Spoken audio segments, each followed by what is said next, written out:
अथ एकविंशोऽध्याय। कुमारजी आज्ञा गर्नुहुन्छ, हे अगस्त्य मुनि। त्यसरी बसेको 10 वर्ष पुरा भएपछि एक दिन शिव शर्मा ब्राह्मणले आफू मोटोघाटो हृष्टपुष्ट भएको देखेर आफ्नो घर सम्झे। अब म यहाँ मात्र बसेर के हुन्छ, यस्तो मनमा विचार गरेर शिवभट्ट ब्राह्मण र सती ब्राह्मणीसित भने, हे माता पिता, तिमीहरूको दया कृपाले कन्यादान पाएँ। घर छाडी यहाँ बसेको धेरै दिन भयो। उहाँ घरको हेरविचार गर्ने कोही छैन। आज्ञा पाए घर जाँदहुँ। यस्तो शिव शर्माको वचन सुनेर शिवभट्ट ब्राह्मण भन्दछन्, हे ज्वाइँ, यो घर पनि तिम्रै हो, हाम्रो पो अरू को छ र? हामी पनि तिम्रै हौँ, सम्पत्ति पनि तिम्रै हो, जाने कुरा गर्दै नगर। यस्तो कुरा सुनेर शिवभट्ट फेरि भन्दछन्, हे पिता, त्यस्तो आज्ञा नगर। एकपल्ट जान देऊ। घरको हेरविचार गरेर चाँडै नै आउनेछु। मेरो पनि को छ र? बाबा महतारी पनि तिमी, इष्टमित्र पनि तिमी, गुरु पनि तिमी, हितबन्धु पनि तिमी। मन परेको खान लाउन दिएर पाल्ने तिमीलाई छाडी कता जाउँला?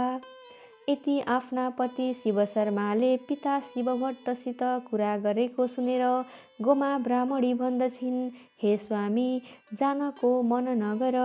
तिमी जाने भए मलाई पनि लैजाऊ, नत्र जान दिने छैन।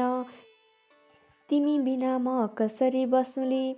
यस्तो गोमाको वचन सुनेर शिव शर्मा भन्दछन्, हे सती, तिम्रो बाल अवस्था छ, मसित जान सक्ने छैनौ, किनभने हाम्रो घर निकै टाढा छ। बाटामा ठुला ठुला पर्वत नाग्नुपर्छ, फेरि कति दिन वनमा नै बास बस्नुपर्छ। त्यहाँ अनेक तरहका जन्तुको भय हुन्छ। तिमी आफ्ना इच्छामा रहे कि कहिल्यै घरदेखि बाहिर ननिस्केकी, शीत ताप भोक प्यासले दुःख पाउली।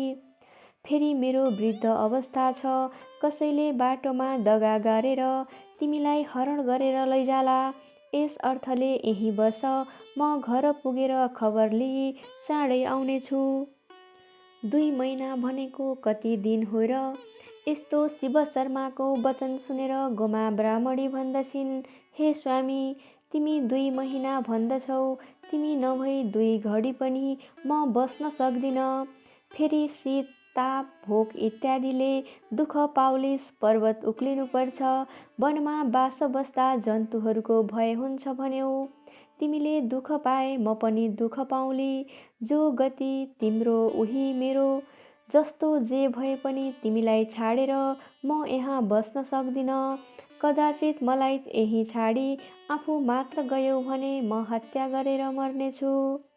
गोमाले यस्तो भनेको सुनि, हे सुवासिनी, जाने भए माता पितासित बिदा मागेर आऊ। पतिको आज्ञा पाएर गोमा पितासित गएर, म पनि स्वामीसित जान्छु, बिदा दिनुहोस् भनिन्। शिवभट्ट र सती ब्राह्मणीले, हे छोरी गोमा, जान्छु भनेर नभन, किनभने हाम्रो वृद्ध अवस्था छ। छोरा छोरी जे भने पनि तिमी मात्र एक छौ। तिमीले यस्तो काम गरे हाम्रो को सम्हार गर्ला? पानीसम्म कसले खान देला? तिमी पनि नभए चन्द्रमा नभएको राति झैँ हुनेछौ।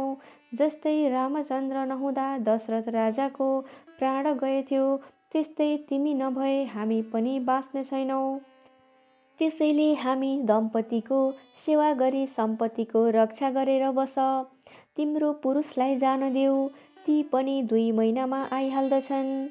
यस्तो पिता माताको वचन सुनेर गोमा फेरि भन्दछिन्, हे माता पिता, स्त्री जातिको तीर्थव्रत दान धर्म पति नै हुन्। पुरुष रहेसम्म कहीँ कुनै तीर्थव्रत दान धर्म गर्नु पर्दैन। सबै शास्त्र पुराण तिमीहरूले हेरे जानेकै छ, म के भनौँ? स्त्री जाति भएर आफ्ना पतिलाई रिस गरेर हेरे डेरी हुन्छे। पुरुषको वचन नमाने पापिनी हुन्छे। पुरुषसित मुख लागे गाली गरे लाटी हुन्छे। पुरुषसित लुकाइ खाए कुकुर्नी हुन्छे। पुरुषसित द्रोह गरे गोही हुन्छे। यसैले मलाई नछेक, जान देऊ। विशेष पुरुष वृद्ध छन्, म नभए बाटामा कसले सम्हार गर्ला? फेरि बढेकी छोरीले माइत बस्न पनि हुँदैन, बरु चाँडै नै आउँला।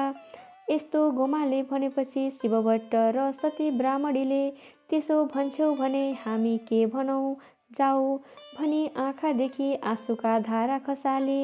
नाना वस्त्र अलङ्कार पहिराई, नाना द्रव्यादि दाइजो दिई डोलीमा हाले सहरको बाहिरसम्म पुर्याउन गए।